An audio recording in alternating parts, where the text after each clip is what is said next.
Anime of the year is never just about what anime is the best. It's about popularity, critical reception, production quality, and sometimes just who has the most momentum going into the award show. Every year there are a handful of obvious contenders, a few surprise nominations, and one show that everybody ends up arguing about. And this year, I think the competition is stacked as shit, bro. We've seen already massive releases like JJK Season 3, Frieren Season 2, ReZero Season 4, Mushoku Tensei Season 3, and Hat Atelier. With heavy hitters like Bleach, Apothecary Diaries, and Black Clover still waiting later this year. So today, I want to break down every anime I think has a realistic chance at winning or at least getting nominated for Anime of the Year. I've split them into 4 categories: the favorites, the biggest threats, the dark horses, and the long shots. So let's start off with the 2 anime that I think are leading the race right now. Let's first start off with the clear favorites. These are the anime that I think are leading the race right now. If Anime of the Year were decided today, I'd be shocked if the winner didn't come from these 2 specific anime. And those 2 anime being JJK Season 3 and Frieren Season 2. Let's first start off by talking about JJK Season 3. I'm going to be real with you guys. I don't even like JJK, but it's very simple, man. The history, the popularity, the critics, the ratings, JJK has it all, guys. And let's be real here. JJK Season 1 won the award. JJK Season 2 won the award. So why would JJK Season 3 not win the award, basically, right? If there were an anime that you would bet on to win the award, it would be JJK. It almost feels like it's a lock to actually win the whole fucking thing. The Crunchyroll Awards show also tend to favor the shows that have the mainstream popularity and the strong production values going for the show, right? And of course, JJK checks both those boxes, obviously. Even if you don't think it's the best anime of the year like me, it's incredibly hard and difficult to imagine a nominee list without JJK being on the list. It seemed like every week was about JJK, basically. The clips, the fights, the characters, it didn't matter. The animation, who cares? Every single thing seemed to be about JJK this year. Anyway, moving on to Frieren Season 2. What makes Frieren so dangerous during an award season is that it appeals to almost everyone. Action fans appreciate its incredible fight choreography, fantasy fans love its world building, and character-driven viewers connect with its emotional storytelling. It's one of those rare anime that feels almost universally respected. And it almost feels like Frieren is the exact opposite anime of JJK. Unlike JJK, Frieren doesn't rely on the constant spectacle. It wins people over through atmosphere, writing, and unforgettable character moments. Those are exactly the kind of qualities that critics and award voters tend to value. If I had to make a prediction today, I think JJK and Frieren are the easy 2 frontrunners for Anime of the Year. Jujutsu Kaisen has the mainstream momentum, but Frieren has the critical acclaim. And when those 2 things clash, it usually makes for a very interesting race. So it should be these 2 just like winning the awards, basically. Anyway, moving on to our next category, we have the 2 biggest threats. These 4 shows have a completely legitimate path to overtaking Frieren and JJK and actually winning the award. They may not be the frontrunners, but if one of them took home Anime of the Year, I don't really think anyone would actually be surprised. Those 4 shows being ReZero, Mushoku Tensei, Hat Atelier, and the Apothecary Diaries, starting with ReZero. At this point, I think everyone just expects ReZero to deliver, and somehow it keeps on doing that. Season 4 continued Subaru's journey with some of the strongest emotional moments in the series, while once again proving why ReZero is so much more than just an isekai. What really helps ReZero's case is its consistency. Nearly every season has been critically acclaimed, and it feels like one of those series that's always in the conversation when award season roll around. The only reason I don't have it with JJK and Frieren is because it's only adapting the first half of a larger story. Even if part 1 was incredible, voters sometimes favor a season that feels more complete. Still, this is about as safe as a nomination as you'll find, as it is popular, it's got the critical acclaim, it's got the ratings, dude, and it's actually fucking good. Next up is Mushoku Tensei. Love it or hate it, Mushoku Tensei remains one of the best fantasy produced anime we've ever gotten. The animation, world building, soundtrack, and character writing continues to set an incredible high standard for the isekai genre. Season 3 also covers some of the most anticipated material, and for many fans, it was a return to everything that made Mushoku Tensei special in the first place. Although its biggest obstacle isn't quality, it's reputation. Tensei has always been a divisive series, and that could hurt its chances compared to other anime with more universal appeal, but purely based on merit, it absolutely belongs in this conversation. Anyway, moving on to Hat Atelier. Hat Atelier might be the biggest wild card in the entire race. The manga has been praised for years as one of the greatest modern fantasy series ever, and the anime adaptation managed to live up to the reputation. Its gorgeous art direction, unique magic system, and incredible sense of wonder immediately made it stand out from almost everything else that aired this year. The biggest question isn't whether it's good enough, it's whether it's popular enough. Award shows often lean towards bigger mainstream titles, so which has chances may depend on just how much momentum it builds over the rest of the year. Its chances are slim as it is a season 1, while the rest of the anime I've already talked about are, season 2, season 3, season 4 is obviously right. But if we're talking about purely about quality, I think Witch Hat absolutely deserves to be in the Anime of the Year conversation. And I wouldn't be shocked at all if it ended up sneaking in the final 6 nominees or even pulling off the upset. And if it doesn't win, it definitely deserves to be in the Best New Series Award nominees, definitely. Finally, ending off this category is the Apothecary Diaries Season 3. Now this one is a little bit different because it hasn't aired any episodes so far whatsoever, but I just could not leave it off the list. The first 2 seasons establish it as one of the most consistently excellent anime of the decade, and if Season 3 maintains the same level of quality when it releases this fall, it'll immediately become a legitimate Anime of the Year contender. The timing might actually work in its favor as well, because releasing later in the year means it'll be fresh in everyone's minds when award season starts, and recency bias is definitely a real thing.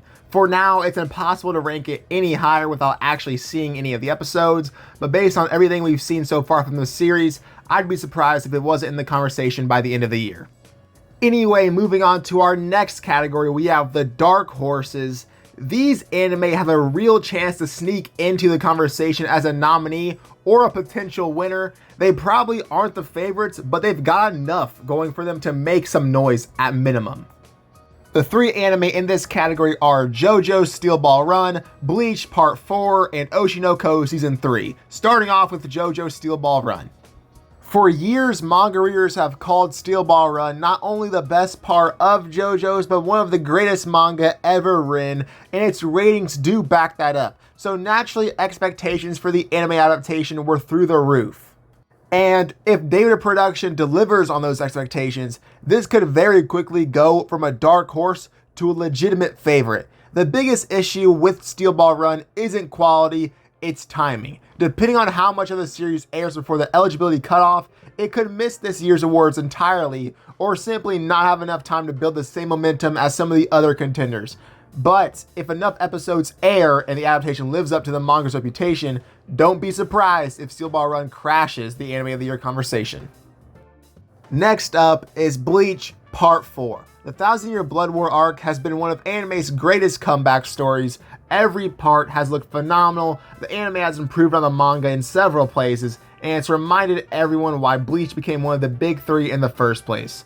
Part 4 has all the ingredients for an incredible final. The reason I do not have it any higher is because finals can be tricky when it comes to awards. If it sticks the final, it'll absolutely have a case, but if it doesn't quite reach the heights fans are expecting, it'll be competing against an unbelievably stacked field.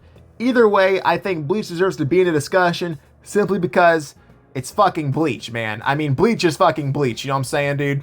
So, with that being said, if Bleach delivers an unforgettable ending and it keeps up the same production quality we've seen throughout 1,000-Year Blood War, I think it does have a chance to surprise people. I wouldn't call it a favorite, but I definitely would not count Bleach out.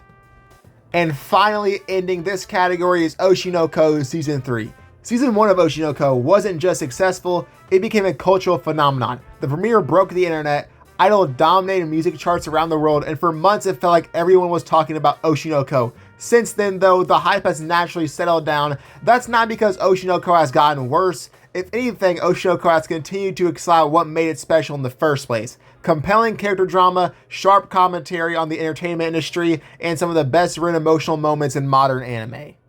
Season 3 continued that trend, giving us another strong installment that reminded everyone why this series became such a hit in the first place. The problem is that award shows don't happen in a vacuum. This year, it's completely against massive fantasy epics like Frieren, blockbuster action series like JJK, and other highly acclaimed anime sequels like Re:Zero and Mushoku Tensei.